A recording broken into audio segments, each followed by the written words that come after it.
இன்றைக்கு ரைஸ் குக்கரில் ரைஸ் வந்து ஸ்டிக் ஆகாமல் நல்ல ஸ்மெல் வரக்கூடிய மாதிரிக்கு குக் பண்ணுற எப்படின்னு பார்க்கலாம். சிம்பிள் தான், ஆனால் வந்து ஜஸ்ட் ட்ரை பண்ணி பாருங்கள்.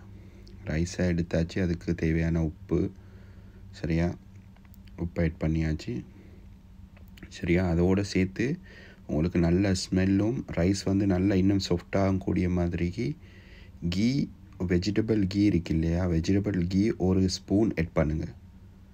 வெஜிடபிள் கீ ஒரு ஸ்பூன் ஆட் பண்ணினா அது உண்மையிலே நல்ல சாஃப்டாகவும் நல்ல ஸ்மெல்லும் தர மாதிரி இருக்கும். அதோடு சேர்த்து கொஞ்சம் கறி லீஃப் ஆட் பண்ணுங்கள் ரைஸுக்கு. அதுக்கோடு சேர்த்து கொஞ்சம் கறி லீஃப் ஆட் பண்ணி அதுக்கப்புறம் அப்படியே ரைஸ் குக்கரில் ரைஸ் வந்து தண்ணி வைக்கிறப்பறம் நீங்கள் உங்கள் விரல் எடுத்து அந்த விரலில் வந்து இந்த லெவலுக்கு தண்ணி வைங்க.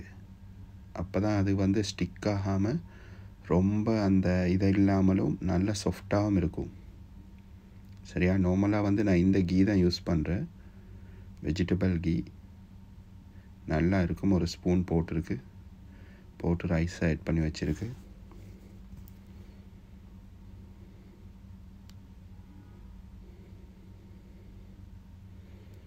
அடுத்து வந்து ரைஸ் வந்து நல்லா வந்தால் தான் அந்த எந்த கறி நம்ம ஆட் பண்ணினாலும் அந்த நல்லா டேஸ்ட்டும் இருக்கும். அடுத்த ரைஸ் வந்து ரொம்ப ஸ்டிக்காகவும் இருக்கப்படாது.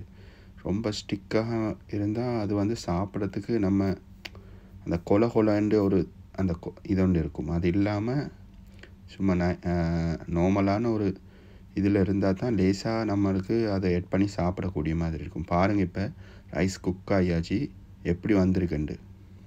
அந்த கறி லீஃபு அந்த கீயெல்லாம் ஆட் பண்ணி அதெல்லாம் மிக்ஸ் பண்ணி நல்லா வந்திருக்கு. இப்போ உங்களுக்கு பார்த்தா விளங்கும், அது நல்லா ரொம்ப ஸ்டிக் இல்லாமல் நல்லா பொயிலாக வந்திருக்கு. நம்மளுக்கு வந்து இது வந்து கறியில் போட்டு கறி ஒன்று ஆட் பண்ணி சாப்பிடக்கூடிய லெவலுக்கு இருக்குது.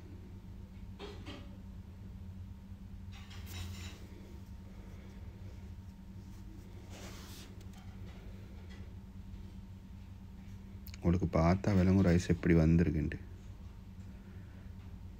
பிளேட்டில் போட்டு காட்டும் பாருங்கள். இது பாருங்கள், நல்லா ஸ்டிக் இல்லாமல் நல்லா ஒரு நார்மல் லெவலில் இருக்குது.